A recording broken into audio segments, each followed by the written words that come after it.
PTN cinema தங்களை அன்புடன் வரவேற்கிறது. புதிய திரைப்படங்களோட வசூலை பார்த்துடலாம். தாய்க்கிழவி திரைப்படத்தோட வசூல், அதனைத் தொடர்ந்து யூத் திரைப்படம் மற்றும் புதிய திரைப்படங்கள், பல திரைப்படங்களோட பாக்ஸ் ஆஃப் கலெக்ஷன் எவ்வளோ கொடுத்துருக்குன்னு சொல்லி வரிசையாக இந்த வீடியோவில் பார்த்துலாம்.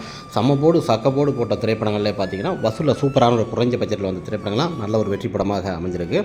முதல் திரைப்படமாக பார்த்தீங்கன்னா மூரி என்ற திரைப்படம். புதுமுக கதாநாயகன் மற்றும் பலர் நடிச்சிருந்தாலும் படத்தை பொறுத்த வரைக்கும் குறைஞ்ச பட்ஜெட் தான். படம் 3வது வாரமாக திரையரங்கில் அனல் பறக்கிற, திரையரங்கு கம்மியாக கொடுத்துருந்தாலும் குறைஞ்ச டிக்கெட்டாக இருந்தாலும் படத்தை பொறுத்த வரைக்கும் குறைஞ்ச பட்ஜெட்டில் பொறுத்த வரைக்குமே 1 கோடிக்கு மேலே இந்த திரைப்படத்தோட வசூல் ரீச் பண்ணியிருக்கு. அப்ராக்சிமேட்டாக பார்த்தீங்கன்னா ஒரு நல்ல திரைப்படம் தான். தேட்டரில் பாசிட்டிவான ஒரு ரிவ்யூ கிடைச்ச ஒரு சூப்பர் திரைப்படம்னு சொல்லலாம். சென்னையில் மட்டுமே குறைந்த திரையரங்கு, அதனை தொடர்ந்து கோயம்புத்தூர், மதுரை போன்ற பல இடங்களில் இந்த திரைப்படம் திரையரங்கில் வெற்றி நடை போட்டுக்கொண்டு இருக்கிறது. ஒரு சூப்பரான ஒரு திரைப்படம்னு சொல்லலாம். மூரி திரைப்படத்தில் கதாபாத்திரங்கள் வித்தியாசங்கள் வேறமாக இருந்தாலும் திரையரங்கில் நல்ல ஒரு வெற்றி நடை போட்டு கொண்டு இருக்கும் ஒரு சூப்பர் திரைப்படம் தான். வசூலையும் செம்ம கலெக்ஷன் செய்து கொண்டிருக்கும் மூரி திரைப்படமும் ஒரு வெற்றி திரைப்படமாக தான் அமைந்தது இந்த வாரங்களில்.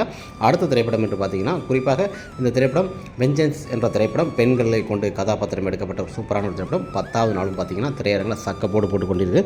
திரையரங்கை பொறுத்த வரைக்கும் இந்த திரைப்படத்தோட வசூல் அப்ராக்சிமேட்டாக பார்த்தீங்கன்னா 2.25 கோடி கிட்ட கலெக்ட் பண்ணியிருக்கு. சூப்பரான ஒரு திரைப்படம் சொல்லலாம். திரையரங்கு அதிகமாக கொடுக்கப்பட்ட ஒரு பெண்களுக்கு ஒரு எடுத்துக்காட்டான ஒரு திரைப்படம். பாசிட்டிவான ரிவ்யூ கிடைச்ச ஒரு சூப்பர் ஒரு ஹிட் திரைப்படம். பட்டி தொட்டியெல்லாம் கலக்கும் அளவுக்கு மிகப்பெரிய ஒரு ஹிட்டாக இந்த திரைப்படம் அமைந்து கொண்டிருக்கிறது. பொதுவாக எல்லா ஊர்களுமே இந்த திரைப்படம் சக்ஸஸ்ஃபுல்லாக போயிட்டு இருக்கு. வசூலையும் சூப்பர் கலெக்ஷன், பாசிட்டிவான ரிவ்யூ பெற்ற ஒரு சூப்பர் திரைப்படம் தான். அடுத்த திரைப்படம் பார்த்தீங்கன்னா திவ்யா என்ற திரைப்படம். இந்த திரைப்படத்தோட திவ்யா என்ற பேர் இருந்தாலும் படத்தை பொறுத்த வரைக்கும் கிராமத்தை சார்ந்த ஒரு சீரியல் ஆக்ட் போலவே இருக்கும். படத்தை பார்க்கும்போது படத்தை பொறுத்த வரைக்கும் குறைஞ்ச பட்ஜெட்டாக இருந்தாலும் 3வது வாரமாக திரையரங்கில் சக்கப்போடு போட்டு ஒரு குறைஞ்ச பட்ஜெட்டில் இருந்தாலும் படத்தை பொறுத்த வரைக்கும் 90 லட்சத்துக்கு மேலே ரீச் பண்ணி 1 கோடி கிட்ட அப்ராக்சிமேட்டாக அந்த திரைப்படம் வசூல் எடுத்துருச்சு. ஒரு நல்ல திரைப்படம்னு சொல்லலாம்.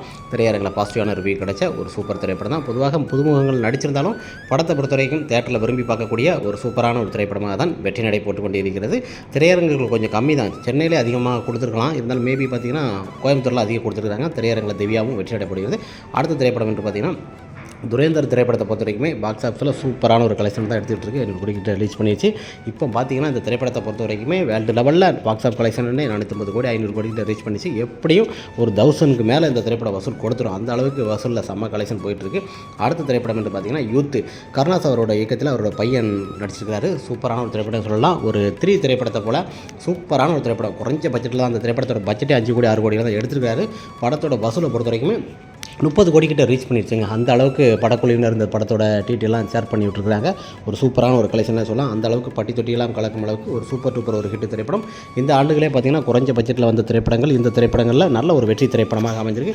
பொதுவாக இந்த யூத் திரைப்படத்தை பொறுத்த வரைக்கும் வசூல் நேற்றைய தினம் பார்த்தீங்கன்னா 28 கோடி கிட்ட, இன்றைய தினம் பார்க்கும்போது பார்த்திங்கன்னா இந்த திரைப்படத்தோட வசூல் ஒரு 30 கோடி கிட்ட ரீச் பண்ணிடுச்சு. சூப்பரான ஒரு கலெக்ஷனுங்க. வந்த திரைப்படங்களில் மார்ச் மாதங்களில் ஒரு சூப்பரான ஒரு கலெக்ஷன், குறைஞ்ச பட்ஜெட்டில் சூப்பரான ஒரு வசூல் கொடுக்கும் ஒரு அருமையான ஒரு திரைப்படமாக அமைஞ்சிருக்குங்க. வெற்றி நடை போட்டு கொண்டு இருக்குது திரையரங்கில். மிகப்பெரிய ஒரு சூப்பர் டூப்பர் ஒரு ஹிட்டு. கருணாஸுக்கு அடுத்து தனுஷ்க்கு அடுத்த இடத்துக்கு வந்துட்டார். எல்லாரும் பாராட்டக்கூடிய அளவுக்கு ஒரு பாசிட்டிவான ரிவ்யூ பெற்ற ஒரு சூப்பர் டூப்பர் ஒரு பிளாக் பாஸ்டர் திரைப்படமாக அமைஞ்சிருக்கு. கருணாஸ் இயக்கத்தில் வெளிவந்த இந்த திரைப்படம் மிகப்பெரிய வசூல் ரீதியாக நல்ல ஒரு கலெக்ஷன் தான்.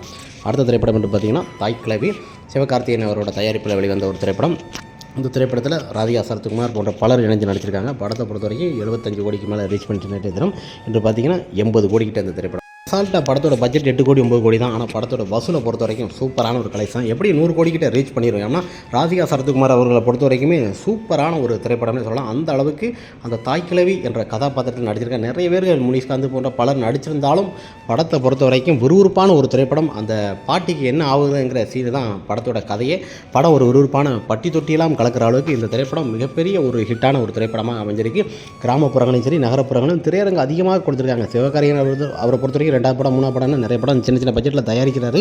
இருந்தாலும் தாய்க்கிழவி திரைப்படம் இவ்வளோ பெரிய ஒரு ஹிட்டு கொடுக்கணும்னு எல்லாருமே எதிர்பார்க்கலாம். அந்த அளவுக்கு ஒரு சூப்பரான ஒரு ஹிட்டு கலெக்ஷன் கொடுத்துருக்கு. பொதுவாக 78 கோடிக்கு மேலே ரீச் பண்ணிச்சு. சூப்பரான ஒரு கலெக்ஷன்லாம் சொல்லலாம். இன்னும் ஒரு வாரத்துக்கு மேலே இந்த திரைப்படங்கள் ஓடினாலே 100 கோடிக்கு மேலே வசூல் கொடுத்துரும்.